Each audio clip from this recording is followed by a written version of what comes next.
aí, pessoal? Espero que estejam todos bem. Hoje vamos falar um pouquinho sobre geologia, sobre a dinâmica da deriva continental. Vamos lá. O planeta Terra é composto por placas tectônicas que se acham apoiadas sobre o manto, ali por cima do manto numa camada chamada astenosfera. Uma camada bastante, meio que, vamos dizer, gelatinosa, por onde as placas tectônicas vão estar apoiadas ali se locomovendo. E assim sendo, elas se movem e são instáveis e se deslocam em idades de eras terrestres, o que são denominados de deriva continental. Assim, o que vamos estudar é a dinâmica das placas tectônicas. Vamos lá. A teoria das placas foi adotada por Alfred Lothar Wegener. Descreve no livro A Origem dos Continentes e dos Oceanos. Isso lá no início do século XX, em 1915. Propôs a teoria inicial expondo os princípios básicos sobre a história do nosso planeta Terra. O princípio da deriva na tela. Wegener partiu da hipótese que existiria um único supercontinente, denominado de Pangeia. Vocês já devem ter ouvido falar, visto nas aulas anteriores, onde há 200 milhões de anos, no início da era Mesozoica, o planeta Terra, o nosso, a se fragmentar e, consequentemente, formou os continentes com as disposições atuais, conforme a gente vai observar aqui. Nesse mapa aí, nesta tela, a gente observa a Pangeia, que era a união de todos os continentes que nós temos aí conhecimento atual. Seria uma única massa continental. A gente observa aqui Pangeia, ok? A fragmentação da Pangeia ocorreu no início da era Mesozoica, tá? Lembrando que atualmente nós estamos na era Cenozoica, ou seja, a era Mesozoica é uma era geológica anterior. Com o passar do tempo, a Pangeia, ao se fragmentar, forma dois subcontinentes. Este de baixo chamado de Gondwana e esse mais ao norte chamado de Laurásia. Ok? Então, Gondwana ao sul e Laurásia ao norte. Já são dois fragmentos aí da Pangeia, Antes Pangeia e agora ao sul Gondwana e ao norte Laurásia, ok? Então foi da Gondwana e da Laurásia que surgiram os continentes atuais que nós temos conhecimento. No Mesozoico final surge a formação do Atlântico e a Índia começa o seu deslocamento para o norte. Então a gente tem aí no Mesozoico já a formação do Oceano Atlântico, e a Índia indo em direção ao norte. E no início do terciário, do período terciário, começa a formação das atuais cadeias montanhosas.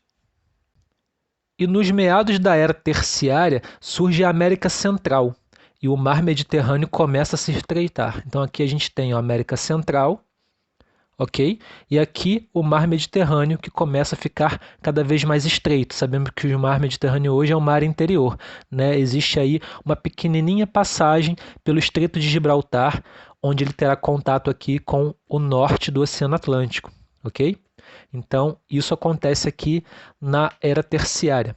E aqui nós observamos, a configuração continental atual, com aqui o continente americano, aqui o continente africano, logo acima, o pseudocontinente europeu, aqui o continente asiático, aqui a Oceania, e aqui no Polo Sul, a Antártica, ou seja, mas a configuração das placas tectônicas ainda está estável, instável, se mantém ainda em movimento e em deriva.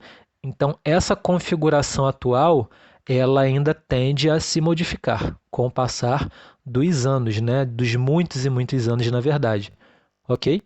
E aqui seria uma projeção da posição dos continentes daqui a 50 milhões de anos. Seria mais ou menos assim, pessoal.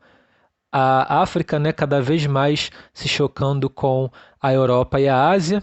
A gente tem aqui uma modificação na Antártida, indo em direção mais ao norte de onde ela está hoje. Ou seja, uma configuração que pode ser que seja assim daqui a 50 milhões de anos. Aí a gente tem que esperar para ver acontecer isso, pessoal? Haja tempo. E coloca tempo nisso, gente? Aqui a gente tem uma posição dos continentes daqui a 150 milhões de anos, ou seja, 100 milhões de anos a mais do que aqui. Aqui a gente observa uma configuração ainda mais diferente, com uma modificação ainda mais significante em relação aos continentes que nós temos aí de conhecimento atual. Ok? E aqui uma posição dos continentes daqui a 250 milhões de anos. É como se essa massa continental se unindo novamente fosse muito mais parecida com o que foi lá no início, né, a Pangeia. Né, a gente está vendo aí uma configuração agora muito mais parecida com o início, de que era uma massa continental, se expandiu e agora como se estivesse contraindo novamente. Ok? Aqui a gente tem um gráficozinho que vai mostrar para nós o que aconteceu, né, até os dias atuais. Estou falando agora, né, da nossa era aqui, da nossa vivência atual, do nosso momento, da nossa época. Seria a Pangeia, que se dividiu em Laurásia, Gondwana, e da Gondwana no hemisfério sul se tem a África, a América do Sul, a Antártica, a Austrália e a Índia. E lá da Laurásia, né, do hemisfério norte, a gente vai ter aí a América do Norte, o continente asiático e a Europa. Ou seja, essa configuração aqui é a atual. Se teve essa divisão considerada oficial, ok? Na tela aí nós temos as principais placas tectônicas, né? Aqui nesses círculos em vermelho a gente consegue identificar algumas delas, né? Essas próximas a nós aqui a gente tem a placa de Nazca, né? Que está escrito em inglês, e a South American Plate, ou seja, placa sul-americana, ok? E as outras aí espalhadas por todo o planeta. E não poderíamos deixar de falar da instabilidade das placas, né? Essa instabilidade, ou seja, ela não está assentada totalmente, ela não está parada, ela está em constante movimento. E essa atividade das correntes convectivas no manto superior, né, ou na estenosfera, como eu disse para vocês, influenciam na estabilidade das placas, ok? As maiores ações vulcânicas da Terra ocorrem no Cinturão do Fogo do Pacífico, né? Essa área que a gente vê aqui, ó, sendo rabiscadinha aqui de vermelho, a gente observa as áreas onde mais acontecem aqui tremores, né? Vulcões ativos, vulcões que entram em erupção.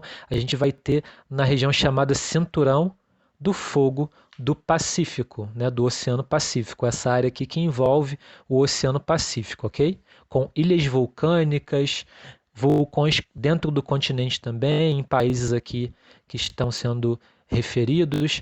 Ok, pessoal? Então, Cinturão do Fogo do Pacífico, uma área importante aí para a gente entender as ações vulcânicas do planeta, ok? E aí na tela, pessoal, para a gente entender um pouquinho mais, né, sobre a funcionalidade do interior do planeta, a gente vai ter aqui as camadas, né, sendo divididas e de forma muito expressiva para vocês entenderem. Ó. A crosta ou a litosfera, a estenosfera que a gente tem dito, né, por onde se locomovem as placas tectônicas, ok? O manto inferior, o núcleo interno, o núcleo externo e a placa tectônica aqui em cima, né, mais bem próxima à crosta mesmo. Então tá aí a divisão certinha para vocês. E por falar em placa tectônica, está aí na tela. São movimentos gerais apresentados pela litosfera, né? Litosfera que é aí a parte da estrutura rochosa do planeta. São chamados de movimentos tectônicos, aqueles que são ocasionados pelo movimento das placas tectônicas. Nós temos aí a orogênese, movimento horizontal que provoca o aparecimento das cadeias montanhosas, e a epirogênese, né, que é o movimento vertical, ou seja, de cima para baixo, que provoca o soerguimento e o rebaixamento de porções da litosfera pelo vulcanismo e pelos abalos sísmicos. E temos as falhas, né, as falhas tectônicas. À medida que as placas tectônicas deslizam, elas comprimem e esticam as rochas subterrâneas, que sofrem uma enorme pressão. Às vezes a pressão sobre a crosta é tão grande que acaba ocorrendo uma ruptura, como se ela estivesse, né, rasgando. Os locais onde a crosta se rompe são chamados de falhas, ok? Então nós temos aí as placas convergentes, que são aquelas que se chocam. Vocês estão vendo aqui, ó, a de Nazca indo na direção leste e a placa sul-americana indo na direção oeste, né? Elas acabam se chocando e essa pressão entre as placas faz com que uma delas mergulhe debaixo da outra. No caso, essa aqui, a de Nazca, está mergulhando, né, sobre a placa sul-americana, havendo reabsorção dessa área pelo manto. Esse processo permite que o assoalho dos oceanos seja constantemente renovado e essa área de contato intenso, né, é ocasionada por vários tipos de fatores, né, que levam a essa pressão e, consequentemente, nós vamos ter o vulcão ativo e os terremotos, né, ou seja, vulcanismo e abalos sísmicos, terremotos aí nessas áreas. E aqui a gente observa a Cordilheira dos Andes, a gente pode usar como exemplo, né, essa área aqui de dobramentos modernos, de montanhas superaltas, seriam a Cordilheira dos Andes aqui na América do Sul, ok? Então são ocasionadas por choque de placas tectônicas, chamadas placas convergentes. Como a gente observa aqui, a falha convergente na América do Sul, né? Bem aqui onde estão localizadas as Cordilheiras dos Andes, ok? Nós temos as falhas transformantes, né, onde uma placa acaba se roçando contra a outra, né, durante um terremoto, a crosta terrestre pode se romper, formando uma falha, né, chamada nesse caso de falha transformante, ok?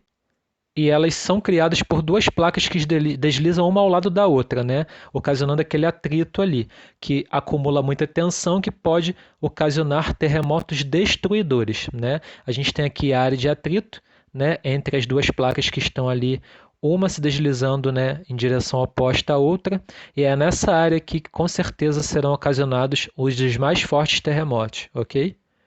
E um exemplo aqui no mapa dessa falha transformante é aqui, né, nos Estados Unidos, onde existe a falha de San Andreas, na Califórnia, né? A gente conhece bastante essa falha, já foi até tema de filme, então é por conta dessa falha transformante, ok, pessoal? Existem também as falhas divergentes, ocasionadas por placas tectônicas divergentes, que aqui uma está correndo em sentido contrário da outra, né? Enquanto essa está indo para lá, esta está vindo para cá, né? Então são aquelas que se afastam. Pela falha aberta na crosta, pode-se escapar o magma, dando origem a ilhas vulcânicas. Esse tipo de estrutura provoca menos terremotos, né? Provoca uma grande modificação aí na estrutura do planeta, porém não provoca tantos terremotos quanto as outras, ok? Ela ocorre na dorsal atlântica, né? Um terremoto começa com um acúmulo de pressão ao longo de uma falha, né? Então o acúmulo de pressão aqui não vai ser tão significante devido a como elas estão se afastando, né? Esse acúmulo acaba ali não acontecendo, mas a gente sabe também que ao longo do tempo ele acaba acontecendo menos que uma forma menor, mas ocasiona aí terremotos mais fracos. Ok, pessoal? Então tá aí explicadinho para vocês. Então, dois exemplos aqui, né? Aqui seriam placas convergentes, né? Que acabam ali chocando-se uma com a outra, né? Ocasionando aqui grandes cadeias de montanhas, né? Terremotos muito fortes também. E já aqui acima um outro tipo, né, de placa tectônica com outro comportamento que vai ocasionar ali diferentes estruturas de relevo. Então, pessoal, espero que vocês tenham entendido, espero que vocês tenham gostado da aula de hoje. Qualquer dúvida, coloca lá no post para mim, eu vou entrar em contato com vocês. Até uma próxima aula, um grande abraço, tchau, tchau.